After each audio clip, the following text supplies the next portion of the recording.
السلام عليكم ورحمة الله وبركاته. نحمده ونصلي على رسوله الكريم. أما بعد فقد قال الله تعالى في القرآن العظيم الفرقان المجيد قال فما خطبك يا سامري قال بصرت بما لم يبصروا به فقبلت قبضة من أثر الرسول فنبتها وكذلك سولت لي نفسي صدق الله العلي العظيم. سبحان ربك رب العزة عما يصفون وسلام على المرسلين والحمد لله رب العالمين. اللهم صل على سيدنا محمد وعلى آله وأصحابه وسلم. اللهم صل على سيدنا محمد وعلى آله وأصحابه وسلم. اللهم صل على سيدنا محمد وعلى آله وأصحابه وسلم. மேலப்பாளையம் மஜ்லிஸுல் உலமா இந்த சிறப்பான மஸ்ஜிதினுடைய நிர்வாகத்தோடு இணைந்து ஏற்பாடு செய்திருக்கிற இந்த ஷரியத் விளக்க கூட்டத்திற்கு வருகை தந்திருக்கிற கண்ணியமிகு ஆலிம் பெருமக்களே, அருமையான பெரியவர்களே, பாசத்திற்குரிய தாய்மார்களே, அல்லாஹு ஜல்ல ஜலாலுஹு முஸ்லிம் உம்மத்திற்கென்று குறிப்பாக வழங்கிய ரமலான் என்கிற மகத்தான சிறப்பு காலங்களை கடந்து 6 நாட்கள் நோன்பிருந்து அடுத்ததாக ஒரு பெருநாளை கொண்டாடுவதற்காக தயாரிப்பில் இருக்கிற இந்த நல்ல சந்தர்ப்பத்தில் இங்கே ஒன்று கூடி இருக்கிற நம் அனைவரையும் அல்லாஹ் கபூல் செய்தல் புரிவானா. நமது வணக்கங்கள் அனைத்தையும் அல்லாஹ் கபூல் செய்தல் புரிவானா. அவற்றிலே ஏதாவது குற்றம் குறைகள் இருந்தாலும் எல்லாம் வல்ல ரப்பு அவனுடைய பெருங்கிருபையால் அவற்றுக்கு மன்னித்து அவற்றுக்கு சிறப்பான கூலியை அல்லாஹ் தந்தல் புரிவானா. இன்னும் பல ரமலான்களையும் பல நல்ல பாக்கியங்களையும் நிறைவாக பெற்றுக்கொள்ளுகிற நசீபை அல்லாஹ் நமக்கு தந்தல் புரிவானா. நமது இறுதி மூச்சு வரை ஹிதாயத்தை பாதுகாத்து கொள்ள அல்லாஹ் நமக்கு தௌஃபீக் செய்தல் புரிவானா. நாளை மறுமையிலே சாலிஹீன்கள், சுஹதாக்கள், நபிமார்கள், நல்லடியார்களோடு சேர்ந்திருக்கிற தௌஃபீக்கை அல்லாஹ் நம் அனைவருக்கும் தந்தல் புரிவானா. அருமையான சகோதரர்களே, நம்முடைய மார்க்கத்தில் முஸ்லிம்களுக்கு பிரதானமாக சொல்லப்பட்ட வழிகாட்டுதல் அவர்கள் ஹிதாயத்தை குறித்து அதிகம் கவலைப்பட வேண்டும், அக்கறை செலுத்த வேண்டும். தொழுகையில் ஒரு நாளைக்கு 17 தடவை இஹ்தினஸ் ஸிராத்தல் முஸ்தகீம் என்று ஓதுமாறு நமக்கு மார்க்கம் சொல்லியிருக்கிறது. ஆதம் அலைஹிஸ்ஸலாம் அவர்களை பூமிக்கு அனுப்பி வைக்கிற போது அல்லாஹ் சொன்னான், குல் நஹ்பித்து மின்ஹா ஜமீஅன், நீங்கள் பூமிக்கு இறங்கி போங்க. அங்கே போய் நீங்கள் தேட வேண்டியது எதை? உங்களது சாப்பாட்டு தேவையா, நீங்கள் உடுத்துக்கொள்வதற்கான தேவையா, அல்லது நீங்கள் தங்கிக் கொள்வதற்கான தேவையா? நீங்கள் அங்கே போய் தேடிக்கொள்ள வேண்டியது எதை? அல்லாஹ் அடுத்து சொல்கிறான், ஃபஇம்மா யஅதியன்னக்கும் மின்னி ஹுதன், நீங்கள் போங்க, என்னுடைய ஹிதாயத்தை தேடுங்கள், என்னுடைய ஹிதாயத்து உங்களுக்கு கிடைக்கும். ஃபமன் தபிய ஹுதாய, யார் என் ஹிதாயத்தை பெற்று வழி பெற்று விடுகிறாரோ, ஃபலா ஹவுஃபுன் அலைஹிம் வலாஹும் யஹ்ஸனூன், அவர்கள் பயப்பட தேவையில்லை, அவர்கள் கவலைப்பட வேண்டிய அவசியம் இருக்காது என்று அல்லாஹ் சொன்னான். ஆதம் அலைஹிஸ்ஸலாம் தொடங்கி மனித சமுதாயத்திற்கு சொல்லப்பட்டிருக்கிற அடிப்படை தேடல், நாம் அவசியமாக தேடிக்கொள்ள வேண்டியது நமது ஹிதாயத்தை. அல்லாஹ் எந்த இடத்துல குறிப்பிடுகிறான் என்பதை நான் மீண்டும் ஞாபகப்படுத்துகிறேன். நமக்கான உணவை தேடுதலை விட உணவு இல்லாமல் போய்விட்டால் சில காலம் பசித்திருக்க வேண்டும், அவ்வளவுதான். உடையை தேடுவதை விட உடை கிடைக்காவிட்டால் சில காலம் நிர்வாணமாக இருக்க வேண்டியது வரும், அவ்வளவுதான். உறைவிடங்கள் இருப்பிடங்களை தேடுவதை விட வீடு இல்லாமல் போனால் கொஞ்சம் சூட்டிலும் குளிரிலும் அவஸ்தைப்பட வேண்டியது வரும், அவ்வளவுதான். இவற்றை விட நாம் அதிகமாக தேட தேவைப்பட்ட விஷயம் நமக்கான ஹிதாயத், நேர்வழி. காரணம், ஹிதாயத் இல்லாமல் போய்விடுமானால் எல்லாம் இருந்தும் எல்லாம் நஷ்டப்பட்டு விடும். ஷைத்தானுக்கு ஹிதாயத் இல்லாமல் போச்சு, எல்லாம் இருந்தும் எல்லாம் நஷ்டப்பட்டு விட்டது. அதனாலே நம்முடைய மார்க்கம் நமக்கு அதிகம் வலியுறுத்துகிற செய்தி, ஹிதாயத்தை நாம் காப்பாற்றிக் கொள்ளணும். இஹ்தினஸ் ஸிராத்தல் முஸ்தகீம் அப்படிங்கிறது தான் ஃபாத்திஹா சூராவினுடைய தலையாய தாத்பரியம் இல்லையா? ஃபாத்திஹா சூரா மொத்தம் 7 வசனங்கள். மொதல் 3 வசனங்கள் அல்லாவை துதிக்கிற வசனங்கள். அல்ஹம்துலில்லாஹி ரப்பில் ஆலமீன், அர் ரஹ்மானிர் ரஹீம், மாலிக் யௌமித்தீன். இது 3 அல்லாவை துதிக்கிற வசனங்கள். அதுக்கு அடுத்த ஒரு பாதி 4வது வசனம் இய்யாக நஅபுது வ இய்யாக நஸ்தஈன். அதில் பாதி அல்லாவை துதிக்கிற வசனம். இய்யாக நஅபுது, உன்னையே நாங்கள் வணங்குகிறோம் என்பது அல்லாவை துதிக்கிற வசனம். அப்போ மொத்தம் 7 வசனத்தில் 3.5 வசனங்கள் அல்லாவை துதிக்கிற வசனங்கள், 3 வசனங்கள் அல்லாவிடத்தில் கேட்கிற பிரார்த்தனைகள். அதற்கு அடுத்திருக்கிற 3.5 வசனம் பிரார்த்தனை. வ இய்யாக நஸ்தஈன், உன்னிடத்திலே நாங்கள் உதவி கேட்கிறோம். உன்னிடத்திலே நாங்கள், நமக்கு என்ன உதவி வேணும்? நமக்கு என்ன உதவி வேணும்? எவ்வளவோ உதவி வேணுமா இல்லையா? ஆரோக்கியம் வேண்டுமா இல்லையா? காசு பணம் வேணுமா இல்லையா? வீடு வாசல் வேண்டுமா இல்லையா? பிள்ளை குட்டிகள் வேண்டுமா இல்லையா? அதிகாரம் அந்தஸ்து வேணுமா இல்லையா? இதெல்லாம் வேணும். ஆனால் இதையெல்லாம் நாம் கேட்கறது இல்லை அல்லா இடத்துல. வையாக நஸ்தஈன், உன்னிடத்திலே நாங்கள் உதவி கேட்கிறோம் என்று சொல்லிவிட்டு நாம் கேட்கிற உதவி என்னதான்? இஹ்தினஸ் ஸிராத்தல் முஸ்தகீம், யா அல்லாஹ் எங்களுக்கு நேரான பாதைக்கு ஹிதாயத் செய்வாயாக. அப்போ அல்லாஹ் இடத்திலே நாம் கேட்கிற பிரதான பிரார்த்தனை என்ன? இஹ்தினஸ் ஸிராத்தல் முஸ்தகீம், எங்களுக்கு நேரான பாதைக்கு வழிகாட்டுவாயாக. நம்ம தானே நேரான பாதையில் இருக்கோமே. லா இலாஹ இல்லல்லாஹ் சொல்லி வந்துட்டோம் தானே, நம்ம எல்லாம் களிமா சொல்லி வந்துட்டோம் தானே. களிமா சொல்லி வந்துட்டோம்னாலே நேரான பாதையில் இருக்கணும்னு தானே அர்த்தம். அதுக்கப்புறம் எதுக்கு ஒரு நாளைக்கு 17 தடவை குறைஞ்சபட்சம் கேட்கணும்? அப்படின்னா அறிஞர்கள் அதற்கு விளக்கம் சொல்லுவாங்க, யா அல்லாஹ் எங்களை நேரான பாதையில் நிலைநிறுத்துவாயாகன்னு அர்த்தம். யா அல்லாஹ் எங்களுக்கு நேர்வழியை காட்டுவாயாகன்னா அதனுடைய அர்த்தம் என்ன? நேரான பாதையில் எங்களை நிலைநிறுத்துவாயாகன்னு அர்த்தம். இப்போ நேரிய பாதையில் நிலைநிறுத்துதல் என்பது வாழ்க்கையில் மிக பிரதானமானது. நம்மில் ஒவ்வொருவரும் புரிந்து கொள்ள வேண்டிய மிக மிக அவசியமான செய்தி அது. நாமும் நமது குடும்பமும், நாம் மட்டுமில்லை, நாமும் நம்முடைய குடும்பமும் நேர்வழியில் இருக்க வேண்டும். நாம் மட்டும் நேர்வழியிலிருந்து நம்முடைய குடும்பம் நேர்வழியிலிருந்து விலகுமானால் அது நமது வெற்றியாக இருக்க முடியாது. உருதுவிலே ஒரு வார்த்தை சொல்வார்கள், தாத்தி இஸ்லாஹ் நஜாத் கே லியே காஃபி நஹி. நான் மட்டும் நல்லவனாக இருந்துட்டா அது ஜெயிக்கிறதுக்கு பத்தாது, ஜெயிக்கிறதுக்கு பத்தாது. நான் மட்டும் நல்லவனாக இருக்க முடியாது, என் குடும்பமும் நல்லவனாக இருக்கணும். அப்போ ஹிதாயத்து நமக்கும் இருக்கணும், நம்ம குடும்பத்துக்கும் இருக்கணும். அது பிரதானமானது என்கிற சிந்தனை நமக்கு எப்போதும் இருக்க வேண்டும்.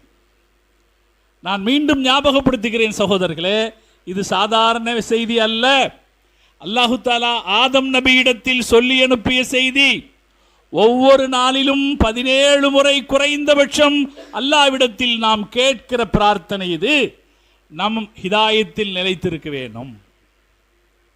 ஹிதாயத்து கிடைக்கும், ஆனால் சில நேரங்களில் அல்லாஹ் பாதுகாக்கணும், திடீர்னு கிடைக்காம போயிடும், தவறி போயிடும். உலகத்தில் மகா மட்டமான மனிதர்களில் ஒருத்தன் உக்பத் இப்னு அபி முஐத் என்ற ஒருத்தன், நபி ஸல்லல்லாஹு அலைஹி வஸல்லம் பக்கத்து வீட்டுக்காரன். ரசூலுல்லாஹ்வுக்கு 2 பேர் பக்கத்து வீட்டுக்காரங்க. ஒருத்தன் அபூ லஹப், இன்னொருத்தன் இந்த உக்பா. 2 பேர் ரசூலுல்லாவுக்கு பக்கத்து வீட்டுக்காரன். நபி ஸல்லல்லாஹு அலைஹி வஸல்லம் சொன்னாங்க, குன்து பைன ஜார்ரைன் யஷரைன், நான் 2 மோசமான ஜாறுகள் பக்கத்து வீட்டுக்காரங்களுக்கு இடையில இருந்தேன்னு ரசூலுல்லாஹ் சொல்றாங்க. உக்பா எவ்வளவு நல்ல மனுஷனா இருந்தான் அப்படின்னா அவனுக்கு ஹிதாயத்து கிடைச்சது. எப்படி ஹிதாயத்து கிடைச்சதுன்னா, அவன் வெளிநாட்டுக்கு போயிட்டு வந்தான். வெளிநாட்டுக்கு போயிட்டு வர்றவங்க ஊரில் இருக்கிறவங்க விருந்து கொடுக்கறது பழக்கம். அவன் ஊரில் இருக்கிறவங்களுக்கு எல்லாம் விருந்து கொடுத்தான். நம்ம ரசூலுல்லாவையும் விருந்துக்கு கூப்பிட்டான். ஸல்லல்லாஹு அலைஹி வஸல்லம் அவன் வீட்டுக்கு விருந்துக்கு போனாங்க. போய் சாப்பிடலை. ஏன் சாப்பிடலைன்னு கேட்டான். விருந்தாளிகளை உபசரிக்கிறதுல அரபு நாட்டுக்காரங்க ரொம்ப அக்கறை எடுத்துக்கிறவங்க. ஏன் சாப்பிடலைன்னு கேட்டான். நீ கலிமா சொன்னா சாப்பிடுவேன்னு ரசூலுல்லாஹ் சொன்னாங்க. அவ்வளவுதானே, அஷ்ஹது அல்லா இலாஹ இல்லல்லாஹ் வ அஷ்ஹது அன்ன முஹம்மது ரசூலுல்லாஹ் சொல்லிட்டான். ஸல்லல்லாஹு அலைஹி வஸல்லம் சாப்பிட்டாங்க.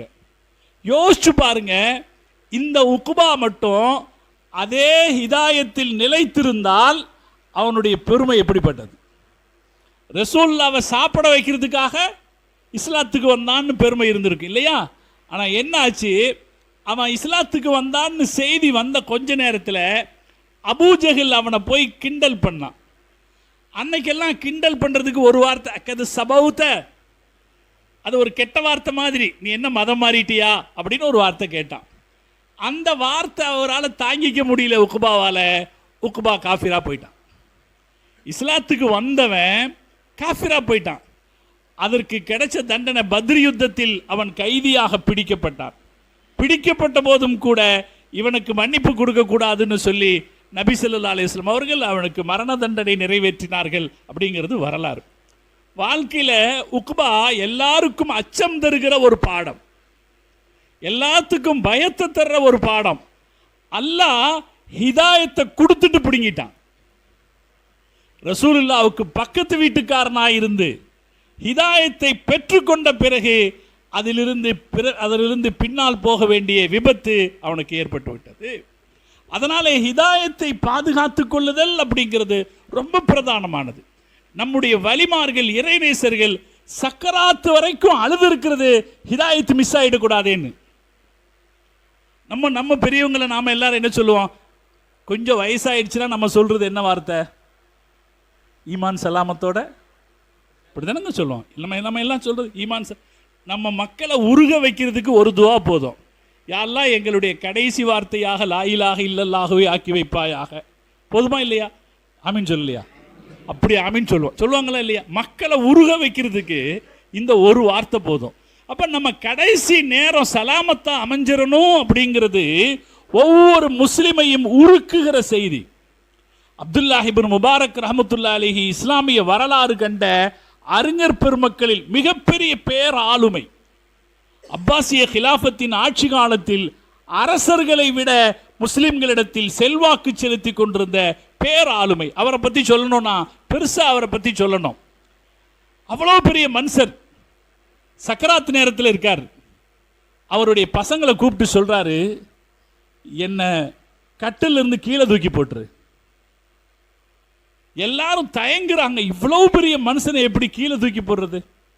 நம்ம எல்லாரும் கீழே கிடக்கிறவங்களை தூக்கி கூட என்ன செய்வான், சக்கராத்து நேரத்தில் கட்டில் வச்சிருப்பான் இல்லையா? பள்ளிவாசல்கள் எல்லாம் கட்டில் வச்சிருப்பாங்களா இல்லையா? மையத்து கட்டில் ஒரு கட்டில் வச்சிருப்பாங்க. இவர் சொல்றாரு, கட்டில் இருந்து கீழே தூக்கி போடு. எல்லாரும் தயங்குறாங்க, அவர்கிட்ட எப்படி பேசுறது. அவர் தயங்குற போது அவர் சொல்றாரு, எடுத்து போடு. அவர் மகன் மீற முடியாதபடி அவர் கீழே எடுத்து போட்டுறாரு.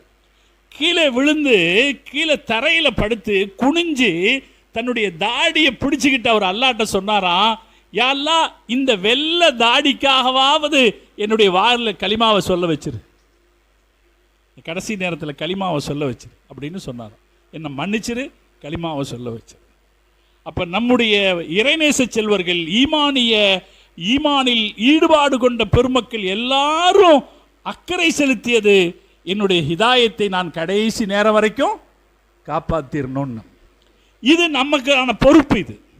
இதை நாம் அலட்சியப்படுத்தக்கூடாது, அலட்சியப்படுத்தி விட முடியாது. நான் திரும்பவும் சொல்லுகிறேன், நமக்கு கிடைக்கிற செல்வத்தை விட, காசு பணத்தை விட, நமக்கு கிடைக்கிற அரசியல் அதிகாரத்தை விட, நாம் அனுபவித்துக் கொண்டிருக்கிற வசதி வாய்ப்புகளை விட, நம்மிடத்தில் இருக்கிற குடும்ப அந்தஸ்துகளை விட நமக்கு மிக பிரதானமானது ஹிதாயத்தை பாதுகாத்துக் கொள்வது. ஹிதாயத்தை பாதுகாத்துக்கிட்டா மன் கால லா இலாஹ இல்லல்லா தஹலல் ஜன்னா, நமக்கு சொர்க்கம் கிடைத்துவிடும். அல்லாஹ் தௌஃபீக் செய்வானா. வாழ்க்கையில் இது ரொம்ப பெரிய விஷயம். இந்த ஹிதாயத்திற்கு அல்லாஹ் இதுக்கு எப்போதுமே இதுக்கு மேலே ஒரு கத்தியை தொங்க வச்சிருக்கு. இந்த ஹிதாயத்துக்கு மேலே ஒரு கத்தியை அல்லாஹ் தொங்க, அதுக்கு அவ்வளோ மரியாதை கிடைக்குதா இல்லையா? ஹிதாயத்தோட மௌத்தாயிட்டா எங்கே போயிடுவோம்? மன்கால லாயிலா, அது அந்த ஹதீஸ் அவ்வளோ அருமையான ஹதீஸ். மன்கால லாயிலாக இல்லல்லா தஹலல் ஜன்னா, யார் லாயிலாக இல்லல்லா சொன்னாரோ சொர்க்கத்துக்கு போயிட்டார். சொன்னார்னா கடைசி வரைக்கும் சொல்லியிருக்கணும், சொர்க்கத்துக்கு போயிட்டார். அந்த ஹதீஸ் அவ்வளோ, சொல்லிட்டா சொர்க்கம், அப்படி தானேங்க? களிமா சொல்லிட்டா சொர்க்கம் தானே. நமக்கு ஏதோ முன்ன பின்ன செஞ்சிருந்தா அதுக்கானது கிடைச்சிடும், அப்புறம் எங்கே போயிடுவோம்? கடைசியா சொர்க்கத்துக்கு நம்ம போயிடுவோம். ஆனால் இந்த ஹிதாயத்தை பாதுகாக்கிறது சாதாரண விஷயம் அல்ல. இதுக்கு மேலே ஒரு கத்தி தொங்கிக்கிட்டே இருக்கு. குர்ஆன்ல ஒரு விசித்திரமான செய்தி இருக்கிறது. சூரத்தை தாஹா அத்தியாயத்தில் மூசா அலைஹிஸ்ஸலாம் சம்பந்தமான ஒரு வரலாறு அல்லாஹ் சொல்றான். நபிமார்களுடைய வரலாறெல்லாம் ரொம்ப பழசு தான், ரொம்ப பழசு தானே. ஹஸரத்மார்கள் நபிமார்கள் வரலாறு சொன்னால் இவங்களுக்கு வேற வேலை இல்லை, இதே கதையாக போச்சு. ஒரே ஈசா மூசா கதையை பேசுகிறதே வேலையாக போச்சுன்னு நாம் சொல்லுவோம். இப்போ நான் திருப்பி சொல்கிறது, அல்லாஹ் அதைத்தானே சொன்னான். அல்லாஹ் ஷேக்ஸ்பியர் சொன்னது மாதிரி ஒத்துல்லோ நாடகத்தை அல்லாஹ் குர்ஆனில் சொல்லலையே. அல்லாஹ் இதைத்தானே சொன்னால் அதைத்தானே நம்ம பேச முடியும். அதனால் அந்த கதைகள் இருக்குதே, அந்த வரலாறுகள் சாதாரணமானவை அல்ல. ஒவ்வொரு வார்த்தையிலும் நமக்கான வழிகாட்டுதலை சுமந்திருக்கக்கூடியது. குர்ஆனுடைய அறிஞர்கள் சொல்வார்கள், அல்லாஹ் வரலாறு சொல்வதற்கு பயன்படுத்திய ஒவ்வொரு சொல்லிலும் நமக்கான வழிகாட்டுதல் இருக்கு. அதுல ஒரு வரலாறு நீங்களும் நானும் கேள்விப்பட்ட பழைய வரலாறு தான். சின்ன பிள்ளையா இருக்கிற காலத்திலிருந்து கேள்விப்பட்ட வரலாறு. மூசா அலைஹிஸ்ஸலாத்துட்ட அல்லாஹ் சொன்னான், தௌராத்தை வாங்குறதுக்காக 30 நாள் நோன்பு வச்சுட்டு வான்னு சொன்னான்.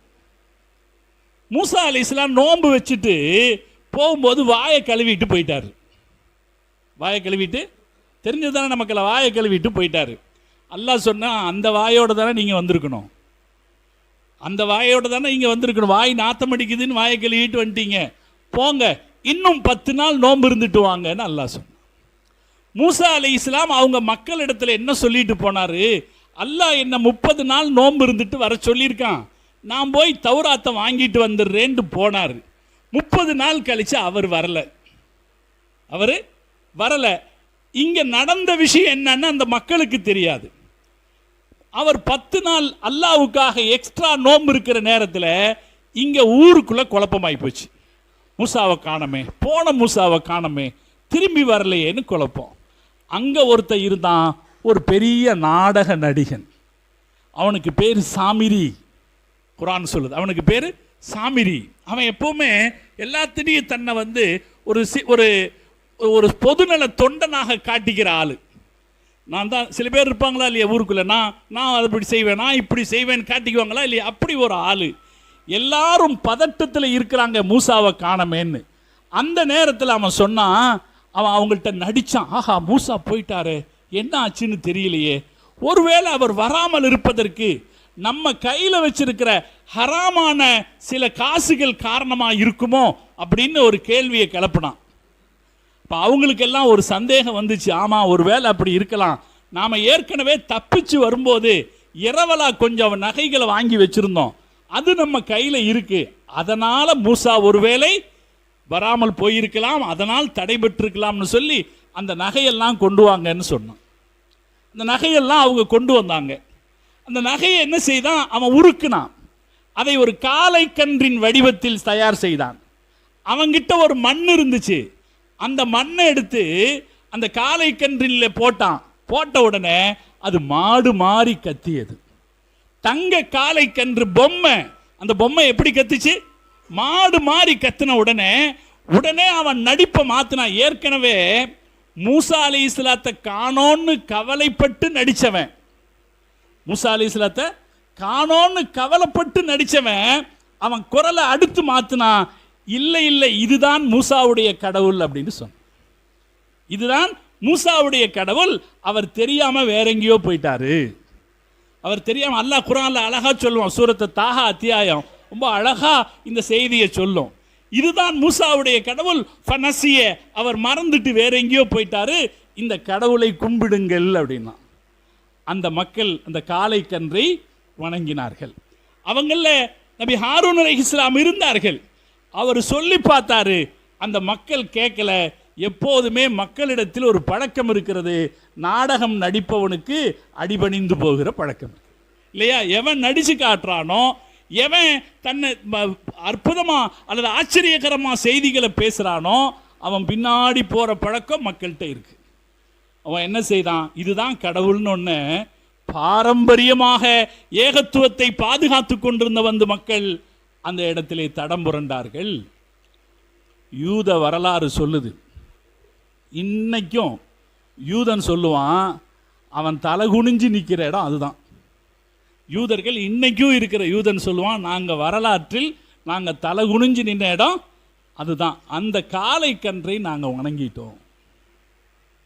வணங்கினார்கள். மூசா அலைஹிஸ்ஸலாம் திரும்பி வந்தாரா இல்லைங்களா? திரும்பி வந்தாரா இல்லையா? மூசா அலைஹிஸ்ஸலாம் திரும்பி வந்தார். திரும்பி வந்தா கையில் தௌராத்தினுடைய பலகையோடு வந்தார். வந்தவர் பார்த்தா இங்கே காளை கன்றை சுற்றி இவனுக்கு ஆட்டம் போட்டுக்கிட்டு இருக்கிறத பார்த்தார். எங்கே சிலை வருதோ அங்கே எல்லாம் ஆட்டம் பாட்டம் தான் வணக்கமாக இருக்கும். எங்கெல்லாம் சிலை இருக்கோ அங்கே எல்லாம் ஆட்டம் பாட்டம் தான் வணக்கமாக இருக்கும். காளைக்கன்றை சுற்றி இவங்க ஆட்டம் பாட்டம் போட்டு வணக்கம் செய்து கொண்டிருக்கிறத பார்த்த உடனே கையில் வச்சிருந்த தௌராத்தின் பலகைகளை தூக்கி வீசிட்டு அவர் முதல்ல போய் ஹாரூன் அலைஹிஸ்ஸலாத்துடைய தாடியை பிடிச்சார். தாடியை பிடிச்சி கேட்டார், என்ன இது? ஹாரூன் அலைஹிஸ்ஸலாம் சொன்னாங்க, என்ன குறை சொல்லாதீங்க, என்னால் முடிஞ்ச வரைக்கும் நான் அவங்கள்ட்ட சொல்லி பார்த்தேன், அவங்க கேட்கல அப்படின்னாங்க. அதுக்கப்புறம் மூசா அலைஹிஸ்ஸலாம் அவங்க அந்த சாமிரியை கூப்பிட்டாங்க. கூப்பிட்டு கேட்டாங்க, ஃபமா ஹத்புக யா சாமிரி, ஏன் இப்படி செய்த, ஏன் இப்படி செய்த? அப்போ அவன் சொன்னான், சவ்வலத்திலி நப்சி, எனக்கு சரின்னு பட்டது செய்த. ஒக்கதாலிக்க சவ்வலத்திலி நப்சி, எனக்கு சரின்னு பட்டது செய்த. சகோதரர்களே, இந்த வார்த்தை தான் இன்றளவும் மனித சமூகத்தை மிகப்பெரிய அளவில் சிக்கலில் சிக்க வைத்துக் கொண்டிருக்கிற வார்த்தை. இன்னைக்கும் வழிகேட்டில் போகிற பலரையும் நாம பார்க்கலாம். அவங்க சொல்ற வார்த்தை என்ன? எனக்கு அது ஆராய்ந்து பார்ப்பதில்லை, அலசி பார்ப்பதில்லை, சிந்தித்து பார்ப்பதில்லை. அவங்க சொல்ற வார்த்தை என்ன? எனக்கு அவர் பேச்ச கேட்ட சரின்னு பட்டுச்சு, அந்த கட்டுரையை படிச்ச சரின்னு பட்டுச்சு, அவர் வீடியோவை பார்த்த சரின்னு பட்டுச்சு. சொல்றோமா இல்லையா? இந்த சவ்வலத்திலி நப்சி, எனக்கு இது சரி என்று பட்டது என்கிற வார்த்தை வரலாறு கற்பிக்கிற மிக மோசமான வார்த்தை. அல்லாஹ் நம்மை பாதுகாப்பான். அவன் அப்படி சொன்னான். மூசா அலைஹிஸ்ஸலாம் அவங்களுக்கு அல்லாஹ் உத்தரவிட்டான், இது செய்யக்கூடாத தப்பு, வணங்கிட்டீங்களா எல்லாரும் நீங்க தற்கொலை பண்ணிக்கிங்கன்னு. அவங்களுக்கு அல்லாஹ் என்ன தண்டனை கொடுத்தான்? எல்லாரும் வணங்கி இருந்தாங்க ஹாரூன் அலைஹிஸ்ஸலாத்தை தவிர. எல்லாத்துக்கும் உத்தரவிட்டான், எல்லாரும் தற்கொலை பண்ணிக்கிங்க. அந்த உத்தரவை மீற முடியாது அவங்களால, ஏன்னா அல்லாஹ் சொல்லிட்ட உத்தரவு. அதனாலே அவர்கள் ஒருவரை ஒருவர் கொலை செய்து கொண்டார்கள். கொலை செய்து கொண்டார்கள். பல்லாயிரக்கணக்கானோர் ஒரு நாளில் படுகொலை செய்யப்பட்ட போது மூசா அலைஹிஸ்ஸலாம் அல்லாஹ் இடத்துல கையேந்தினார், யா அல்லாஹ், என் சமூகத்தை இப்படி மொத்தமா அழிச்சிட்டா அதுக்கப்புறம் இந்த தௌராத்தை சொல்றதுக்கு யார் இருப்பா, கொஞ்சம் மிச்சம் வைன்னு சொல்லி கேட்டபோது அல்லாஹ் மன்னிச்சு சரி போது நிறுத்திக்கிங்கன்னு சொன்னான். அதனால் யூதர்கள் தப்பித்தார்கள். தப்பித்த பிறகு இவங்களெல்லாம் கொல்லப்பட்டுட்டாங்க. யாரு சாமிரியின் பேச்சை கேட்டு வழிகிட்டாங்களோ அவங்க எல்லாம் கொல்லப்பட்டுட்டாங்க. சாமிரி என்னாச்சு? அவன் தானே இத்தனைக்கு காரணம். அவன் அல்லாஹ் என்ன பண்ணான்? குர்ஆன் எந்த செய்தியும் அதனுடைய வெளிப்படையான பார்வையில், அதனுடைய ரகசிய அர்த்தத்தில், அது கற்றுத்தருகிற உருவக கருத்துக்களில் ஆழ்ந்து சமூகம் சிந்திக்க வேண்டும். மூசா அலைஹிஸ்ஸலாம் சாமிரியை கூப்பிட்டு ஏன்பா இப்படி செஞ்சேன்னு கேட்டாங்க. மற்றவங்களெல்லாம் என்ன தண்டனை? மரண தண்டனை. பல்லாயிரக்கணக்கானோர் கொலை செய்யப்பட்டுட்டாங்க. மீதி இருக்கிறவங்க மூசா அலைஹிஸ்ஸலாத்துடைய துஆவால தப்பிச்சாங்க. இவனை கூப்பிட்டாங்க, ஏன்பா இப்படி செஞ்ச அப்படின்னு கேட்டாங்க. அவன் எனக்கு சரின்னு பட்டது செஞ்சேன்னு சொன்னான். அவனுக்கு என்ன தண்டனை கொடுக்கணும்? இவனுக்கு என்னங்க தண்டனை கொடுக்கணும் சொல்லுங்க? என்ன தண்டனை கொடுக்கணும்? எல்லாத்துக்கும் கொடுத்ததை விட கடுமையா தண்டனை கொடுத்துருக்கணும். ஆனா மூசா அலைஹிஸ்ஸலாம் என்ன போ தொலைஞ்சு போ, ஒரு வார்த்தையில் சொல்லி விட்டான். தொலைஞ்சு போ, லா மிசாஸ் போ, உனக்கு அதுக்கு அர்த்தம் அப்படித்தான், நீ தொலைஞ்சு போ. லா மிசாஸ், யாரும் உன்னை தொடக்கூடாது, நீ தொலைஞ்சு போ அப்படின்னு சொல்லி அனுப்பிச்சிட்டாங்க. தீண்டத்தகாதவனாக தொலைந்து போ என்று சொல்லி அனுப்பினார்கள்னு வருது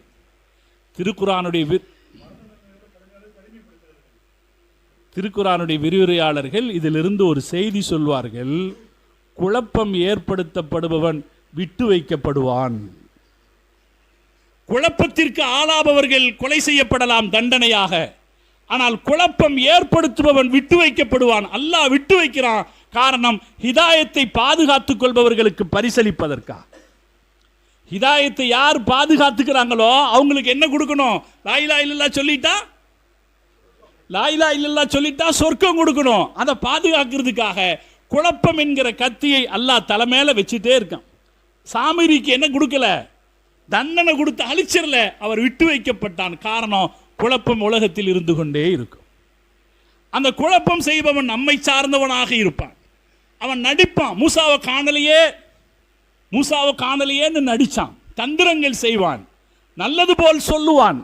எல்லாவற்றையும் எச்சரிக்கையாக கவனிக்கணும். யாரை பின்பற்றுவது என்பதில் கவனமாக இருக்கிறேன். யூதர்கள் சாமிரியை பின்பற்றி விட்டார்கள். அவர்கள் யாரை பின்பற்றி இருக்க வேண்டும்? ஹாரூன் அலைஹிஸ்ஸலாத்தை பின்பற்றி, இல்லையா? வாழ்க்கையில் பெரிய பாடம் சகோதரர்களே, பெரிய பாடம். வாழ்நாளில் எல்லா நிலையிலும் நினைவில் வைக்க வேண்டிய பாடம். குழப்பம் விட்டு வைக்கப்பட்டு கொண்டே இருக்கும்.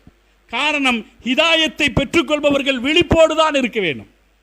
ஹிதாயத்தை பெற்று வைத்திருப்பவர்கள் விழிப்போடு இருக்க வேண்டும், எச்சரிக்கையாக இருக்க வேண்டும். எந்த இடத்திலாவது எச்சரிக்கையை தவறவிட்டு விட்டால் நாம் சொர்க்கத்தை இழக்கிறோம் என்று அர்த்தமாகிவிடும். அல்லாஹ் பாதுகாப்பானா? அருமையான சகோதரர்களே, நாம வாழ்ந்த காலகட்டத்தில் கடந்த 30 வருஷங்கள்ல ஏகப்பட்ட குழப்பத்தை நாம கடந்து வந்துட்டோம்.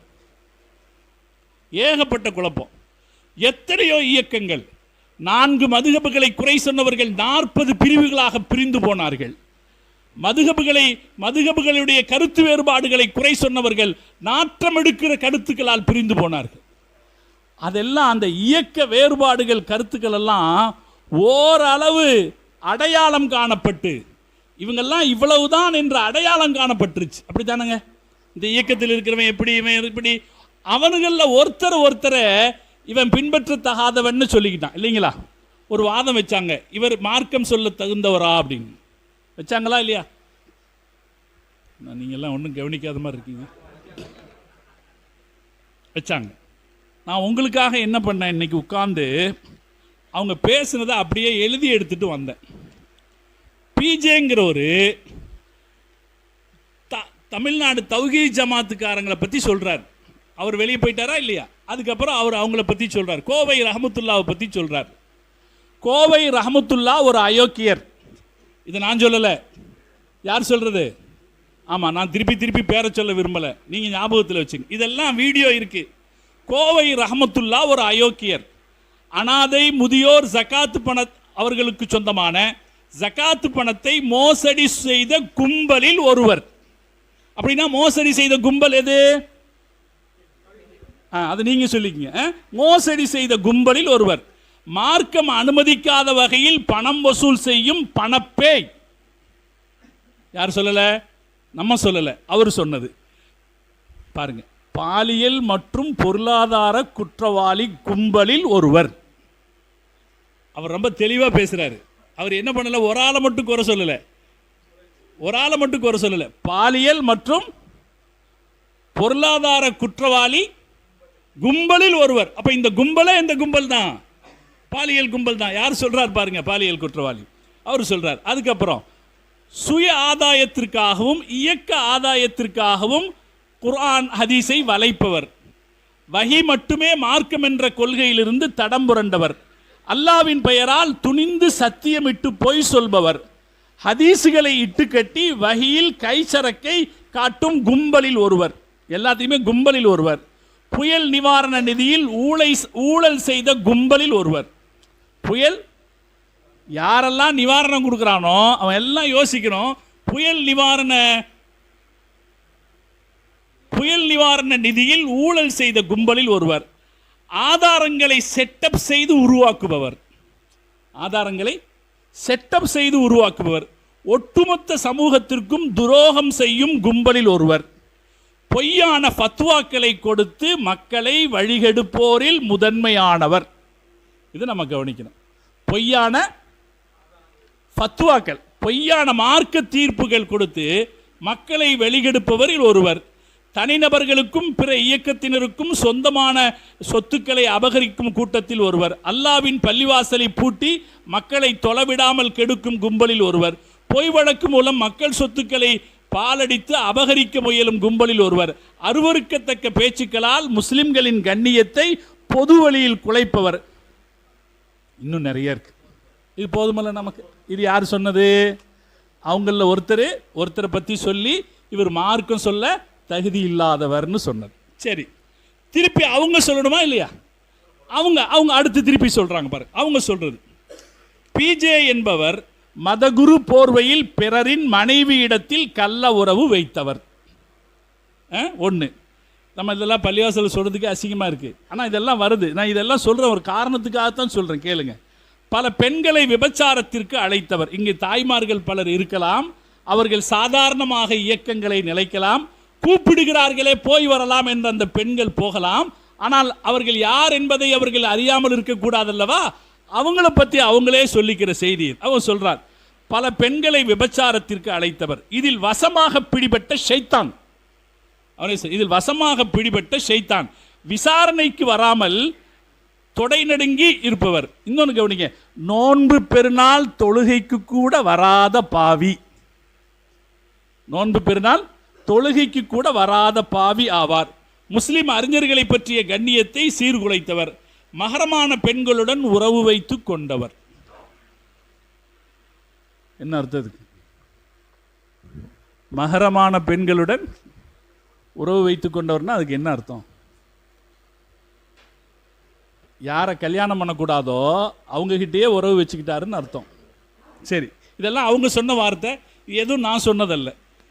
அனாதைகள், ஜகாத் அவர்கள் ஆகியோருடைய பணத்தை திருடிய பாதகர், அல்லாவின் மீது துளியும் அச்சமின்றி பொய்யுரைப்பவர், தனது குறையை மறைப்பதற்காக உத்தம நபியை களங்கப்படுத்தியவர், தனது பொய்யை மறைப்பதற்காக உத்தம நபியை களங்கப்படுத்தியவர், நபியை இழிவுபடுத்தியதில் காவி கல்யாணராமனை விட கொடியவர், தன்னை காத்துக்கொள்ள துணிந்து பொய்யாக ஆதாரங்களை தருபவர், முஸ்லிம் இளைஞர்களை மூளைச்சலவை செய்து இன்று வரை தீவிரவாதியாக ஆக்க துடிக்கும் பயங்கரவாதி, இளைஞர்களை காட்டிக் கொடுக்கும் சமுதாய துரோகி, பொய்யான ஃபத்வாக்களை கொடுத்து மக்களை வழிகெடுக்கும் வழிகேடர். இது யார் சொன்னதில்ல? நம்ம சொன்னதில்லை.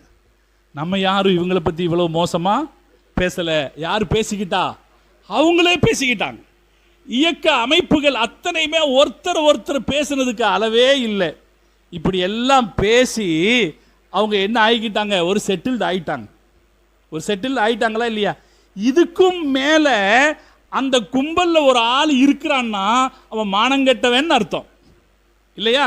இத்தனை பேச்சுக்கும் மேலே அவர்களுடைய தலைவர்கள் மீது, அவர்களுடைய வழிகாட்டிகள் மீது, அவர்களுக்காக மார்க்கம் சொல்லுகிறவர்கள் மீது இவ்வளவு பேச்சுக்கள் வந்த பிறகும் அவங்க பின்னால இயக்கம் என்கிற ஒற்றை காரணத்திற்காக பின்னால் செல்லுகிற யாரும் இப்படித்தானே சொல்லணும்.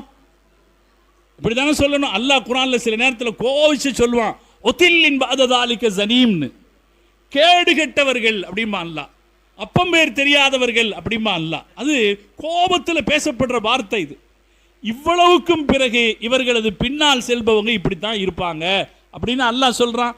நபி ஸல்லல்லாஹு அலைஹி வஸல்லம் அவங்களும் இவங்களை குறித்த கடுமையான வார்த்தைகளை ஸல்லல்லாஹு அலைஹி வஸல்லம் அவங்க சொல்லியிருக்கிறாங்க. சரி, இதெல்லாம் இருக்கட்டும். இந்த இயக்கங்கள் எல்லாம் ஒரு மாதிரி செட்டில்டு ஆயிட்ட நிலையில் நாமெல்லாம் சுன்னத் ஜமாத்துக்காரங்கெல்லாம் இந்த ஃபசாது கொஞ்சமாவது ஒளிஞ்சுதப்பா, அப்படித்தானங்க? கொஞ்சமாவது ஒளிஞ்சுது, நாம் நிம்மதியாக தொழுகலாம், நாம் நிம்மதியாக நோன்பு வைக்கலாம், நாம் நிம்மதியாக மார்க்க வேலைகளை பார்க்கலாம் அப்படின்று நினச்சிருக்கிற நேரத்தில் புதிதாக குழப்பங்கள் உருவாகின்றன தனி நபர்களாலே. இயக்கங்கள் போச்சு. இனி இயக்கங்கள் பேரை சொல்லிக்கிட்டு என்ன செய்ய முடியாது, ஒட்டுமொத்த முஸ்லிம் உம்மத்தை பால்படுத்த முடியாதுங்கிற சூழ்நிலையில் இப்ப யார் வர்றா, தனிநபர்கள் வர்றான். இயக்க பேர் இல்லாமல் தனிநபர் வர்றான். அவனவனிடத்தில் இருக்கிற திறமைகளை வைத்துக்கொண்டு, சாமிரி இடத்தில் இருந்த திறமையை போல, சாமிரி இடத்தில் இருந்த திறமையை போல சில திறமையை வச்சுக்கிட்டு தனிநபர் வர்றான். தனிநபர்கள் வந்து சில கருத்துக்களை பேசுறான். பேசுகிற கருத்துக்கள் நம் ஈமானுக்கு விழுகிற, ஈமானுக்கு மேல் வைத்திருக்கிற கத்திகள் அப்படிங்கிறத நம்மள சில பேர் புரியாமல் இருக்கிறோம். நம்மள சில பேர் புரியாமல் இருக்கிறோம். சிலர் அவர்களுடைய வழியிலே சென்று விடுகிறோம். அதில் குறிப்பாக நம் சமூகத்தில் இருக்கிற தாய்மார்கள், நம்ம சமூகத்தில் இருக்கிற தாய்மார்கள் இப்பெல்லாம் ஒரு ஃபேஷனாக போச்சு, யார் கூப்பிட்டாலும் போயிடலான்ற நினைப்பு. யார் கூப்பிட்டாலும் பயானு தானே, பயான் தானே சொல்றாரு, நல்லது தானே சொல்றாரு, யார் கூப்பிட்டாலும் போயிடலாம் அப்படிங்கிற ஒரு நினைப்பு இருக்குதே, அது தப்பானது.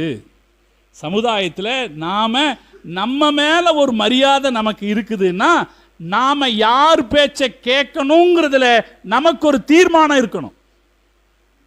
நமக்கு ஒரு தீர்மானம் இருக்கணும். ரசூல்லா காலத்துல சஹாபாக்களுக்கு ரசூல்லா பேச்சை கேட்கணுங்கிறதுல ஒரு தீர்மானம் இருந்துச்சு. ரசூல்லா பேச்சை கேட்கணும், அவங்க சுன்னத்தை தான் கடைபிடிக்கணும், வேற யாருடைய பேச்சையும் கேட்கக்கூடாதுன்னு ஒரு தீர்மானம் இருந்துச்சு. ஒரு சஹாபி மக்கா, உஸ்மான் ரலியல்லாஹு தஆலா மக்காவுக்குள்ள போறாங்க, ஒரு பேச்சுவார்த்தைக்காக போறாங்க. ரசூல்லா அனுப்பி வச்சாங்க, ஒரு பேச்சுவார்த்தைக்காக போறாங்க. போகும்போது உஸ்மான் ரலியல்லாஹு தஆலாவுடைய ட்ரெஸ்ஸு கொஞ்சம் காலுக்கு, கணுக்காலுக்கு மேலே ஏறி நிற்குது. மக்காக்காரங்களுடைய பழக்கம் என்னன்னா, அவங்களுடைய அந்தஸ்துக்கு ஏற்ப ட்ரெஸ்ஸை கீழே உறைய விடணும், கீழே தொங்க விடணும். ரொம்ப பெரிய அந்தஸ்தானவன் ரொம்ப தூரம் தொங்க விடுவான், ஓரளவுக்கு அந்தஸ்தானவன் ஓரளவு தொங்க விடுவான். அப்படி தொங்க விடணும். உஸ்மான் ரலியல்லாஹு தஆலா பெரிய குடும்பத்தை சார்ந்தவர். அவர் தலைவர்களை பார்க்க போறாரு. போற நேரத்தில் அவருடைய ட்ரெஸ்ஸுக்கு கொஞ்சம் மேலே ஏறி இருக்கு.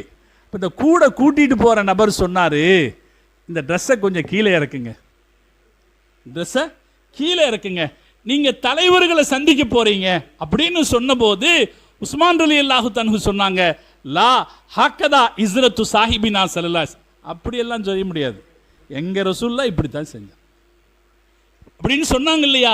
இதுதான் ஈமானிய சுயமரியாதை என்பது, இதுதான் ஈமானிய தன்மானம் என்பது. இந்த ஈமானிய தன்மானம் லா இலாஹ இல்லல்லாஹ் சொன்ன நம்மள ஒவ்வொருத்தருக்கும் இருக்கணும். யார் பேச்சை கேட்கிறது, எப்படிப்பட்ட பேச்சை கேட்கிறது, யாருக்கு கட்டுப்படுவது என்பதில் நமக்கு ஒரு தன்மானம் வேண்டும். நம்மில் ஆண்களுக்கும் வேண்டும், பெண்களுக்கும் வேண்டும். அது இல்லாமல் போகுமானால் ஆபத்தை நாமே விலை தேடி வாங்கி கொண்டதாக ஆகிவிடும். அல்லாஹ் பாதுகாத்து விடுவானா. இப்ப நாம என்ன செய்யணும், எங்க பாருங்க, குழப்பம் வந்து 1-2 வடிவத்தில் எல்லாம் இஸ்லாத்துக்குள்ள வந்ததில்லை, 1-2 வடிவத்தில் எல்லாம் வந்ததில்லை, ஏகப்பட்ட வடிவத்தில் வந்திருக்கு. அமெரிக்காவில், நான் அங்கிருந்து போயிடுறேன் உங்களுக்கு புரியும் ஈஸியா. அமெரிக்காவில் முகமது எலிஜா அப்படின்னு ஒரு குரூப் வந்துச்சு. அவன் முஸ்லீம் தான் சொல்லிக்கிட்டான். ஆனால் அவன் என்ன நினைச்சான்னா, கருப்பின மக்களுடைய ஆதரவை வாங்கணும்னா, கருப்பின மக்களுடைய ஆதரவை வாங்கணும்னா வெள்ளைக்காரங்களை பற்றி ஏதாவது சொல்லணும். அதுக்காக அவன் என்ன சொன்னான், வெள்ளைக்காரங்கள்லாம் ஷைத்தான்கள் அப்படின்னா. குர்ஆன்ல ஷைத்தான்களை பற்றி வருதா இல்லையா, அதெல்லாம் யாரு தான், இந்த வெள்ளைக்காரங்க தான் ஷைத்தான்கள் அப்படின்னா.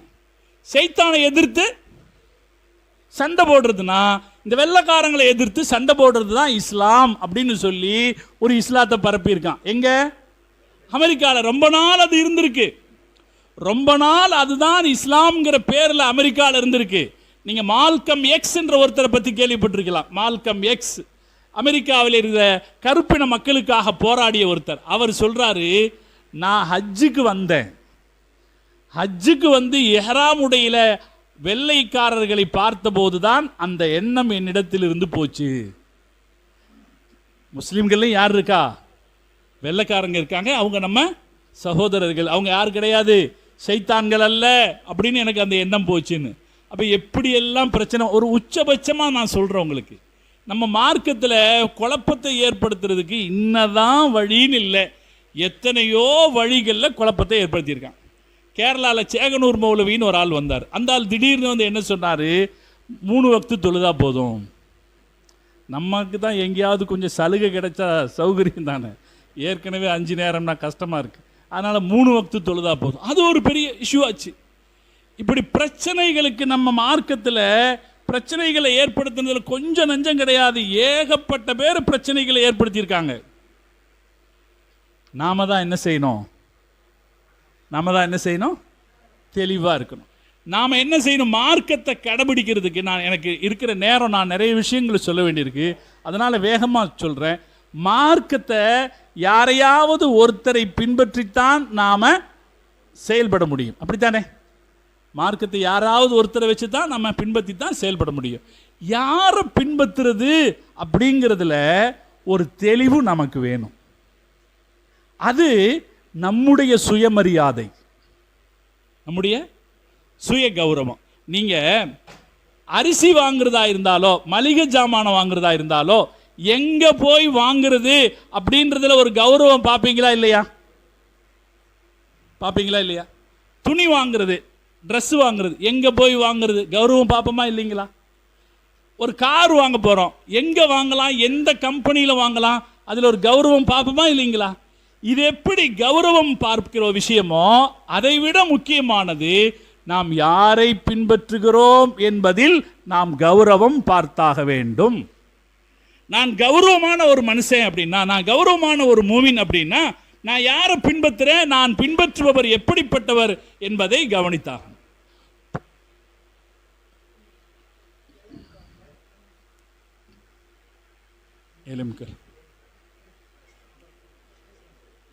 நான் யாரை பின்பற்றுறதுங்கிற நம்ம ஒரு கௌரவம் பார்த்தாகணும். நம்ம மார்க்க அறிஞர்கள் குரானுடைய அடிப்படையில், நான் நிறைய குரான் ஆயத்துக்களை அதனுடைய தஃப்சீர்களை சொல்லிட்டு போனால் லேட் ஆகுங்கிறதுனால சுருக்கமாக சொல்கிறேன். ஆனால் எல்லாம் குரான் ஹதீஸினுடைய அடிப்படையில் செய்யப்பட்ட விஷயம், நம்ம சாதாரணமாக புரிஞ்சு கொள்ள முடியக்கூடிய விஷயம். மார்க்க அறிஞர்கள் நம்ம யாரை பின்பற்றணும் அப்படிங்கிறதுக்கு 2 அளவுகோல் சொன்னாங்க. நம்ம யாரை பின்பற்றணும், ஆலிமை பின்பற்றணும். யாரை பின்பற்றணும், ஆலிமை. தெளிவாக வைங்க சார். ஆலிம் அல்லாஹ்வுடைய கிருபையாலே 95% ஆலிம் தவறானவராக இருக்க மாட்டார். நான் ஒரு 5% தான் வைக்கிறேன். 95% ஆலிம் என்ன செய்ய மாட்டார், தவறானதாக இருக்க மாட்டார். ஆலிமை பின்பற்றணும். அறிஞர்கள் சொல்வார்கள், ஃபைன்னல் ஆமிய மஅமூரும் பித்தக்லீதி மை யஸிக் பிஇல்மிஹி. ஆலிம்னா கூட என்ன ஆலிம்னா, நீங்க நம்பிக்கை வைக்கிற அளவுக்கான ஆலிம். சகோதரர்களே, நபி ஸல்லல்லாஹு அலைஹி வஸல்லம் அவர்கள் நமக்கு குழப்பத்தை பற்றி நிறைய எச்சரிக்கை செய்திருக்கிறார். இந்த உலகத்தில் பிற்காலத்தில் ஏற்படக்கூடிய குழப்பங்கள் எந்த அளவில் இருக்கலாம் என்று மக்களை எச்சரிக்கை செய்த தலைவர்களில் மிகச்சிறந்த தலைவர் முஹம்மது ரசூலுல்லாஹி ஸல்லல்லாஹு அலைஹி வஸல்லம். எப்படியெல்லாம் குழப்பம் வரலாம். ரசூலுல்லாஹ் ஒரு ஹதீஸில் சொல்கிறாங்க, அபூ ஹுரைரா ரலியல்லாஹு தஆலா அன்ஹு அவர்கள் அறிவிக்கிறார்கள், பாதிரு பில் அமாலி, எவ்வளோ சீக்கிரம் நல்லது செய்ய முடியுதோ செஞ்சுக்குங்க. ஃபித்தனன், சில குழப்பங்கள் வரும், அதுக்கு முன்னாடி நல்லது செஞ்சுக்குங்க. ககித்தஇல் லைலில் முظلمி, இருண்ட இரவின் துண்டை போல, ஒரு இரவு இருண்டு கிடக்கிற இரவு, அந்த அளவுக்கு நம்மை இருளச் செய்கிற அளவுக்கு இருண்டு கிடக்கிற குழப்பங்கள் வரும். எது கை அப்படின்னு கண்டுபிடிக்க முடியாத அளவுக்கு இருட்டு. நம்ம கையை தூக்குனா கை எதுன்னு கண்டுபிடிக்க முடியாத அளவுக்கு இருட்டு வரும். அந்த அளவுக்கு குழப்பம் அதிகமாக இருக்கும். அந்த நேரத்தில் யுஸ்பிஹுர் ரஜுலு முஃமினன், ஒரு ஆள் காலையில் நல்ல மூமினா தான் இருப்பார். வயும்சி காஃபிரன், சாயந்தரம் பார்த்தா காஃபிராக இருப்பார். ஒரு ஆள் வயும்சி முஃமினன், மாலை நேரத்தில் ஒருவர் முஸ்லிமாக இருப்பார். வயுஸ்பிஹு காஃபிரா, காலை விடியும் போது அவர் காஃபிராக இருப்பார். ஒவ்வொருவரும் இந்த உலக காரணங்களுக்காக அவர்களுடைய மார்க்கத்தை விற்று இருப்பார்கள் என்று முஹம்மது ரசூலுல்லாஹி ஸல்லல்லாஹு அலைஹி வஸல்லம் சொன்னார். அதனால குழப்பம் அப்படிங்கிறது வந்துக்கிட்டே இருக்கும். இயக்கங்கள் வழியாக குழப்பம் வந்துச்சா, அது ஓரளவு முடியும் போது இப்போ தனிநபர்கள் வழியாக குழப்பம் வருது. தனிநபர்கள் வழியாக குழப்பம் வருது. சின்ன சின்ன குழுக்கள் வழியாக குழப்பம் வருது. பெரிய இயக்கமாக இல்லாமல் ஊரில் எங்கேயாவது ஒரு சின்ன சின்ன குழுவாக ஒரு 10 பேர் சேர்ந்துக்கிட்டு ஒரு பிரச்சனையை உண்டாக்கிடுறாங்க. ஒரு 10 பேர் அல்லது ஒரு ஒரு ஒரு சின்ன இயக்கமாக, ஒரு இயக்கமாக இல்லாமல் ஒரு சின்ன குடும்பமாக இருந்துக்கிட்டு ஒரு பிரச்சனையை உண்டு பண்ணிடுறாங்க. தனிநபர்களே பிரச்சனைகளை உண்டு பண்ணுறாங்க. அதுக்கான வாய்ப்புகள் நிறைய கிடைச்சிருக்கு. ஒரு காலத்தில் ஒரு கருத்தை பரப்பணும்னா ஒரு மேடை கிடைச்சா தான் பரப்ப முடியும். இந்த காலத்தில் ஒரு ஃபோன் இருந்தால் பரப்பிடலாம். அதுதான் பெரிய ஆபத்து. நபி ஸல்லல்லாஹு அலைஹி வஸல்லம் அவர்கள் சொன்ன ஒரு ஹதீஸ்ல மழை துளிகள் போல குழப்பங்கள் இருக்கும்னு ஸல்லல்லாஹு அலைஹி வஸல்லம் அவங்க சொன்னாங்க. மழை துளிகள் போல.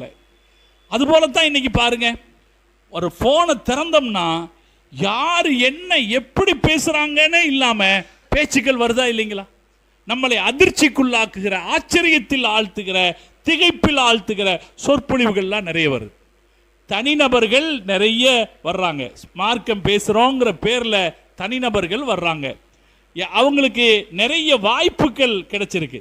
ஆன்லைன் வாய்ப்புகள், சமூக வாய்ப்புகள்னு பல வாய்ப்புகள் கிடைச்சிருக்கு. இந்த சூழ்நிலையில் நாம அலட்சியமாக, ஹிதாயத்தின் மீது அலட்சியமாக, நாம கொண்டிருக்கிற நம்பிக்கையின் மீது அலட்சியமாக இந்த வீடியோக்களுக்குள்ளே, இந்த சொற்பொழிவுக்குள்ளே கொஞ்சம் செவிவாழ்த்தி கொடுப்போம் என்றால் நாமும் வழிதவறி போய் விடுவதற்கு வாய்ப்பு இருக்கிறது. அல்லாஹ் பாதுகாப்பானாக. எந்த பேச்சு எப்ப எப்படி கொண்டு போகும்னு சொல்ல முடியாது. நான் ஏற்கனவே சொன்ன பாருங்க, உக்குபாவை இஸ்லாத்துக்கு வந்த உக்குபாவை வெளியே கொண்டு போறதுக்கு அபூஜஹலுடைய ஒத்த வார்த்தை காரணமா இருந்துச்சு. அபூஜஹலுடைய ஒரு வார்த்தை காரணம் மாறி போயிட்டான். அப்ப அப்படித்தான் நாம கேட்கிற சொற்பொழிவுகள், பேசுகிற பேச்சுக்கள் ஏதாவது ஒன்று நம்மளை வழிகெடுத்துரும். நான் எதான் சொன்னேன், எப்பவுமே நம்ம ஈமானுக்கு மேல கத்தி, ஆபத்து என்கிற கத்தி தொங்கிக்கிட்டு இருக்கு. அப்ப நாம என்ன செய்யணும், நாம பின்பற்றுதல் அப்படிங்கிறதுக்கு ஒருவரை வைத்திருக்க வேண்டும். நம்பிக்கைக்குரிய ஒரு ஆலிமை வைத்திருக்க வேண்டும். அவர் எப்படி இருக்கணும்? ஆலிமாக இருக்கணும். ஆலிமாக இருக்கு. நான் உங்களுக்கு ஒரு உத்தரவாதம் சொல்லுவேன் சகோதரர்களே, நான் உத்தரவாதம் உங்கள் உறுதியாக இந்த பள்ளிவாசலில் நின்று ஒரு ஆலிமாக என் அனுபவத்தின் மீது, அனுபவத்தை அடிப்படையாக வச்சு சொல்றேன், ஒரு ஆலிமை பின்பற்றுகிற சந்தர்ப்பத்தில் நாம 95% வழிதவறி போவதற்கான வாய்ப்பு இல்லை. வாய்ப்பு இருக்காது. அல்லாஹ் பாதுகாப்பான். நம்முடைய ஈமானை அல்லாஹ் பாதுகாப்பான். நான் இன்னும் சொல்லுவேன் 98% கூட சொல்லுவேன். ஆனால் அதில் நம்ம ஒரு எச்சரிக்கைக்காக நான் இதை சொல்றேன். 98% அல்ல, 99% நாம் சொல்ல முடியும். ஒரு ஆலிமை பின்பற்றுகிற போது நாம் வழிதவறி போக வேண்டிய சூழ்நிலை ஏற்படாது. உறுதிமிக்க ஒரு ஆலிம், அவர் பேச்சு, அவருடைய கருத்தின் அடிப்படையில் நாம் நம் வாழ்க்கையை அமைத்துக் கொள்வது என்று இருக்க வேண்டும். அது நம்முடைய கடமையும் கூட. நம்முடைய தொழுகைக்கு ஒரு இமாமை வச்சிருக்கிறோமா இல்லையா?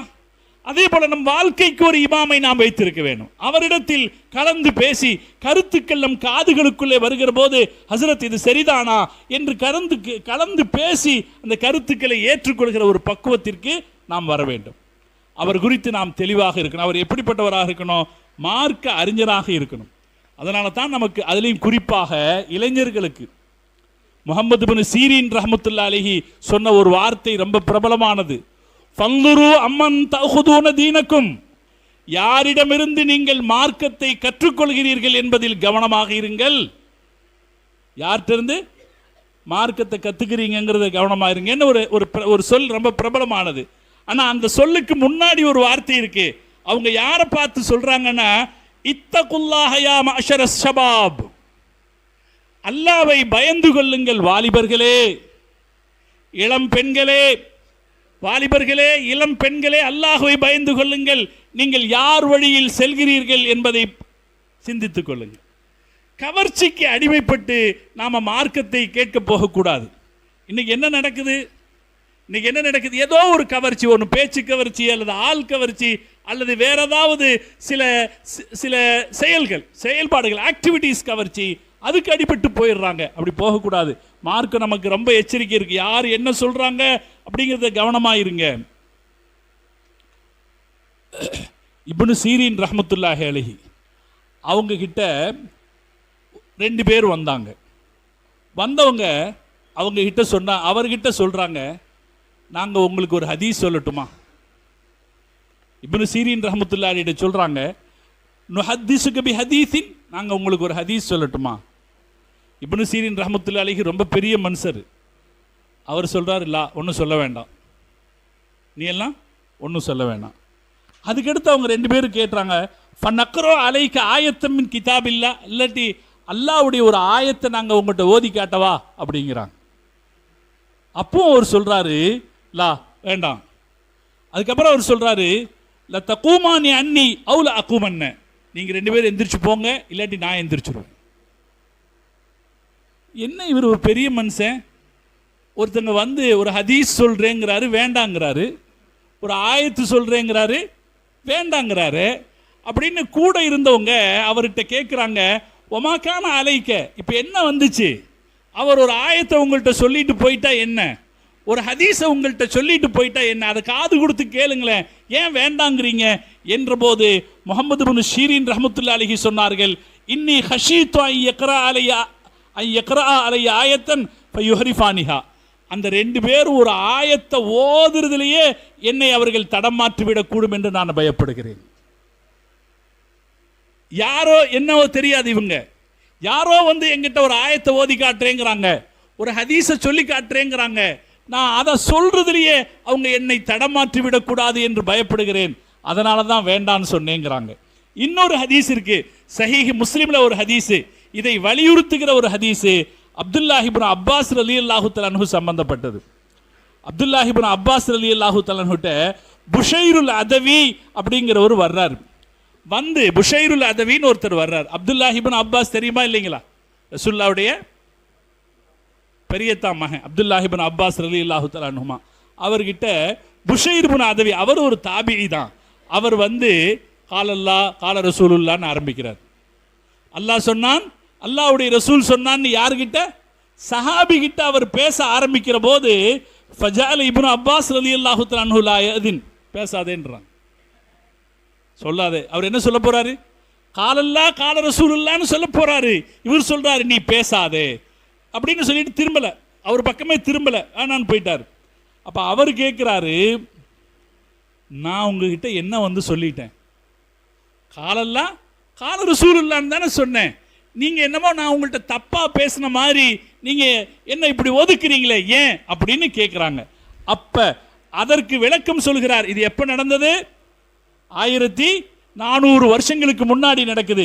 இப்னு அப்பாஸ் ரலியல்லாஹு தஆலா அன்ஹு சொல்றாங்க, இன்னா குன்னா மர்ரத்தன் இதா சமிஅனா ரஜுலன் யகூலு கால ரசூலுல்லாஹ். ஒரு காலம் இருந்தது. இவரே எந்த காலத்தை சொல்றாரு?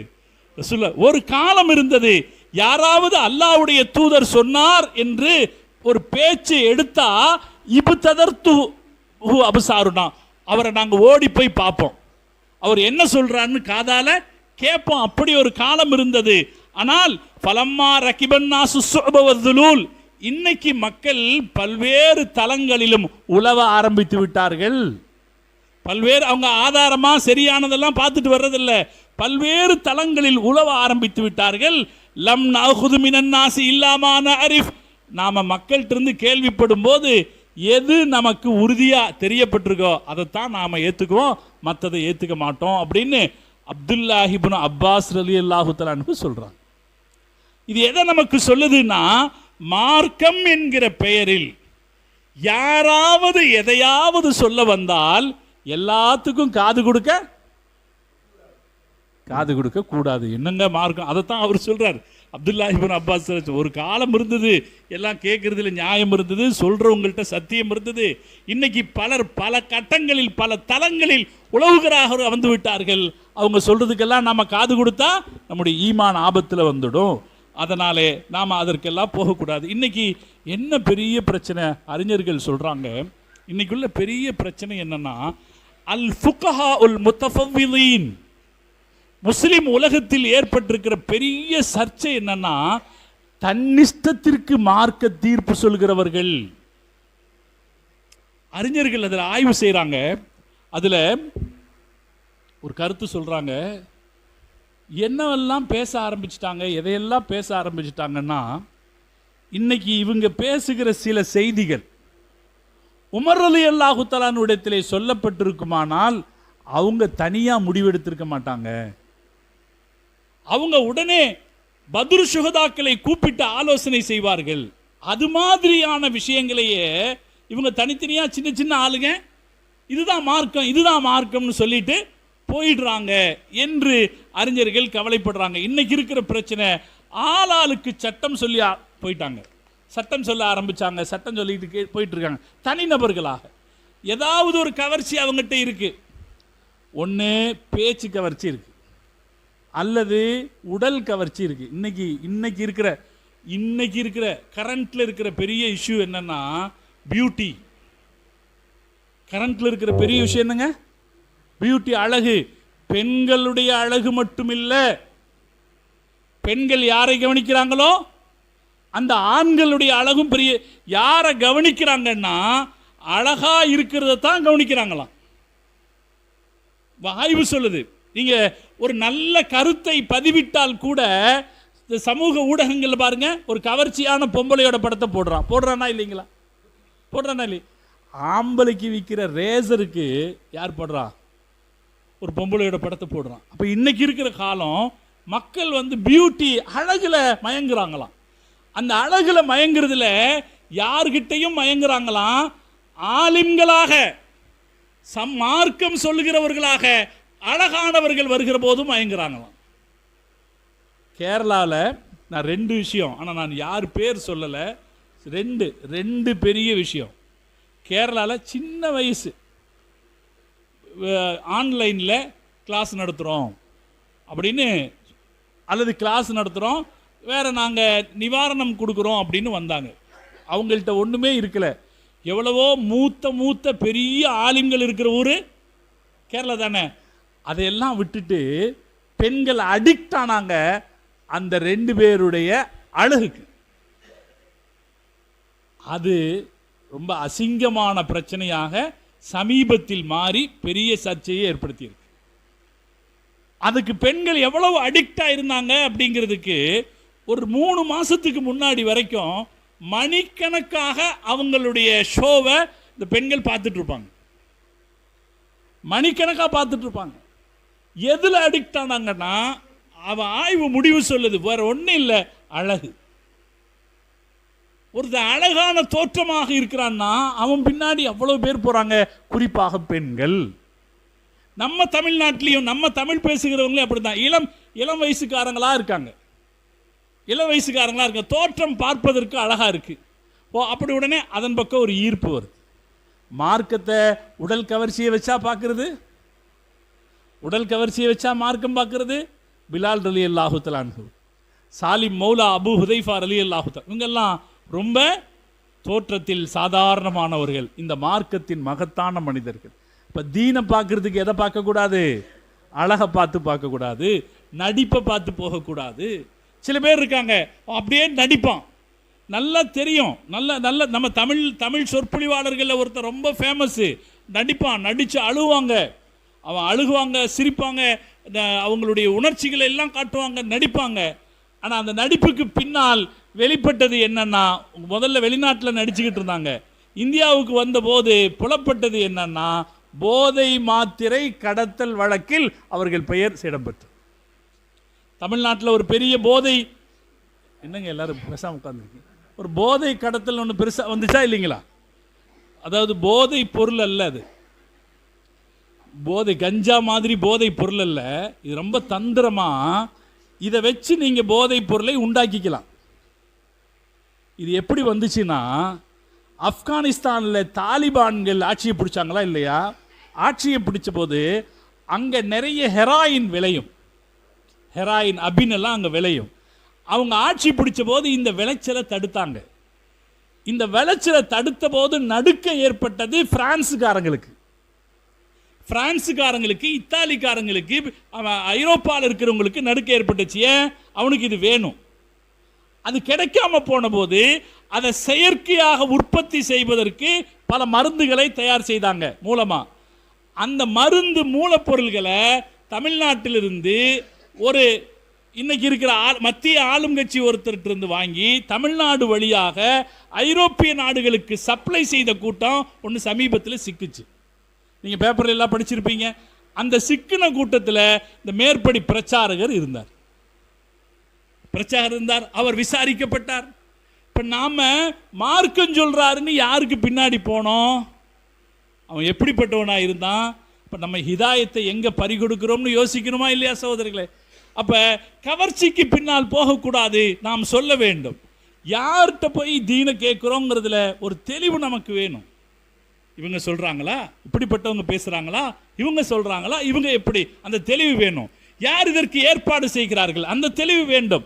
அந்த தெளிவு இல்லாமல் போகிற போது என்ன நடக்கும்னா நாம விவகாரத்துக்குள்ள மாட்டுவோம்.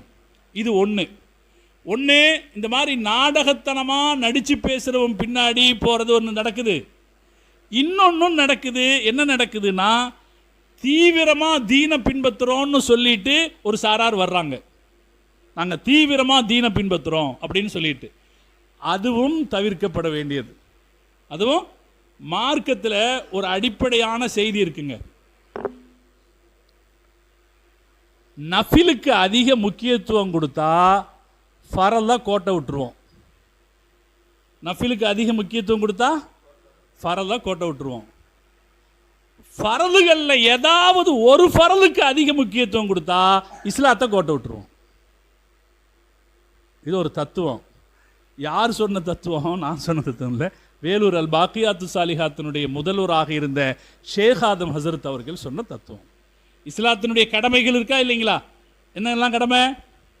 தொழுக, நோன்பு, ஜகாத்து, எல்லாத்தையும் ஒரு சேர வைக்கணும். வெறும் தொழுகையை மட்டும் தூக்கி பிடித்து மற்றவைகளை விட்டால் அங்கே என்ன வந்துடும்? தப்பு வந்துடும். ஜகாத்தை மட்டும், இப்படி சில பேர் இருக்காங்களா இல்லையா? இப்பவும் கூட சில பேர் இருக்கான், ஜகாத்து பைத்துல் மால், ஜகாத்து கொடுக்கறது, ஜகாத்து கொடுத்த இப்படி தான் அப்படிலாம் கொஞ்சம் பேர் இருக்கான். ஜகாத்துங்கிறத மட்டும் தூக்கி பிடிச்சா என்னாகும்? தீனை உடைச்சிருவாங்க.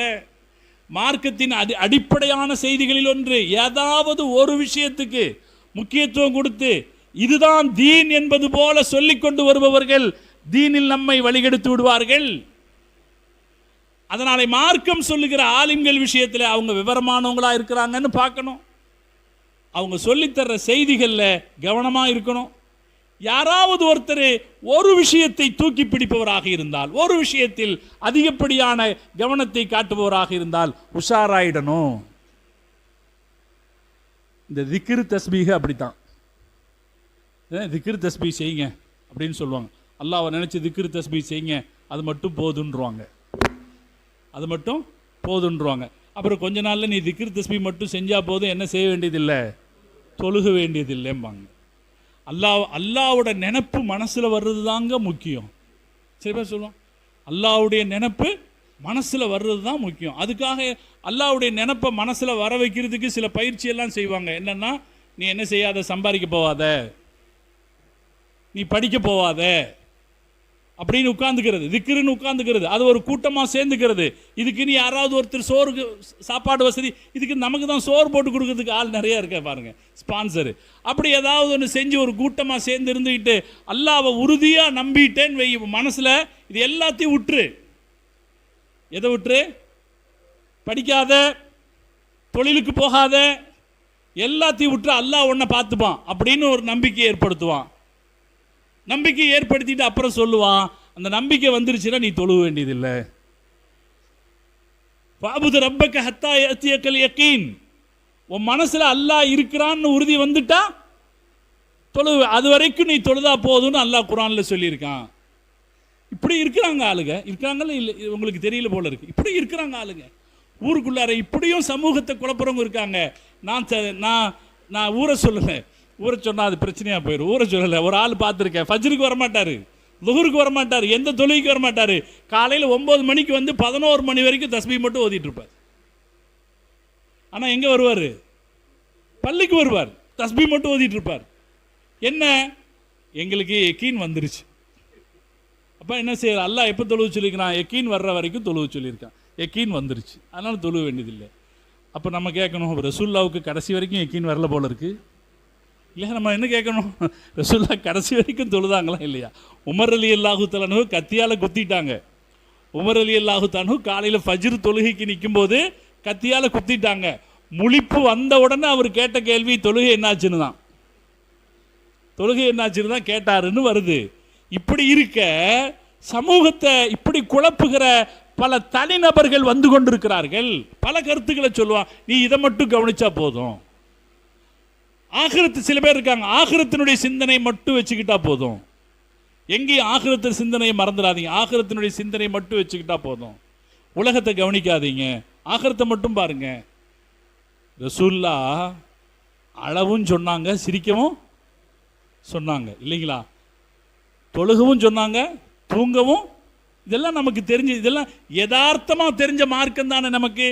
ஸல்லல்லாஹு அலைஹி வஸல்லம் காலத்தில் சஹாபாக்கள் சில பேர் நாங்கள் ராத்திரி முழுக்க தூங்க மாட்டோம் என்று சத்தியம் செய்தார்கள், பகல்காலம் முழுக்க நோன்பு வைப்போம் என்று சத்தியம் செய்தார்கள், மனைவியை நெருங்க மாட்டேன் என்று சத்தியம் செய்து. இதெல்லாம் தெரியுதானே நமக்கு.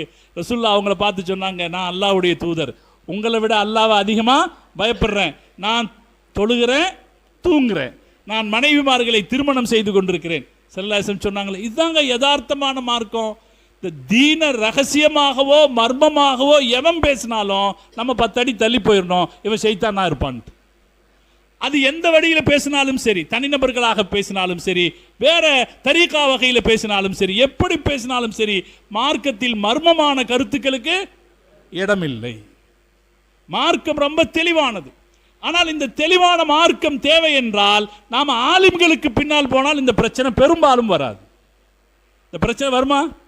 பெரும்பாலும் இந்த பிரச்சனை வராது. யாரோ ஒருத்தர் திடீர்னு அவர் பாட்டுக்கு அவர் கருத்தை சொன்னா அது ஏதாவது ஒரு வகையில் கேட்பதற்கு ஏதோ ஒரு வகையில் சாமிரிட்ட இருந்த மாதிரி, ஏதாவது ஒரு ஜிமிக்ஸ் இன்னைக்கு அப்படித்தான் நாங்கள் சொல்றேன், ஏதாவது ஒரு ஜிமிக்ஸ் அவர்கிட்ட இருக்கலாம். அதன் வழி அப்படி நம்ம போயிட்டோம்னா நம்முடைய ஹிதாயத்தை நாம் தவறவிட்டவர்களாக ஆகிவிட வேண்டிய ஆபத்து ஏற்படும். நாம் எச்சரிக்கையாக இருக்க வேண்டும். மார்க்கம் நமக்கு சொல்லி இருக்கிறது, தீன் விஷயத்திலே கவர்ச்சிக்கு பலியாயிராதீங்க, தீன் விஷயத்தில் மர்மமான கருத்துக்களுக்கு பலியாகி விடாதீர்கள். தீன் விஷயத்தில்